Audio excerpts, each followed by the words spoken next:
ભાવનગર શહેર જિલ્લામાં ઈદ અલ દુહા શાનદાર રીતે ઉજવણી કરવામાં આવી હતી। તમામ ઈદગાહ તથા મસ્જિદોમાં ઈદની નમાઝ અદા કરી સામૂહિક દુઆઓ કરી હતી। મુસ્લિમ બિરાદરોનો ઇસ્લામિક કેલેન્ડર મુજબ ઝિલહજ્જનો મહિનો ઘણો જ બરકતવાળો અને પવિત્ર મહિનો છે।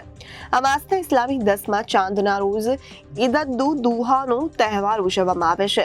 ઈદ અલ દુહાને બકરી ઈદ અને કુરબાનીની ઈદ પણ કહેવામાં આવે છે। આ ઈદના દિવસે આ ઈદનો તહેવાર ભાવનગર શહેર જિલ્લા સહિત સમગ્ર ગોહિલવાડમાં ઉજવવામાં આવશે।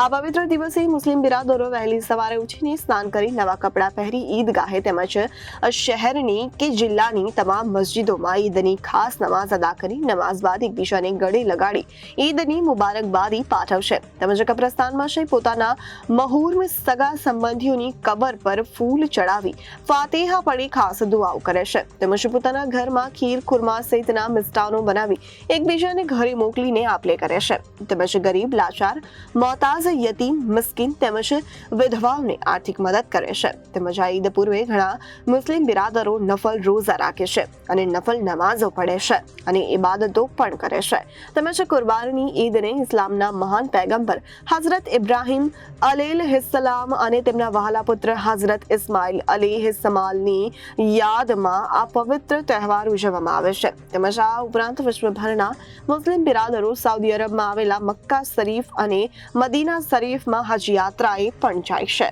Bureau report Janadesh news Bhavnagar.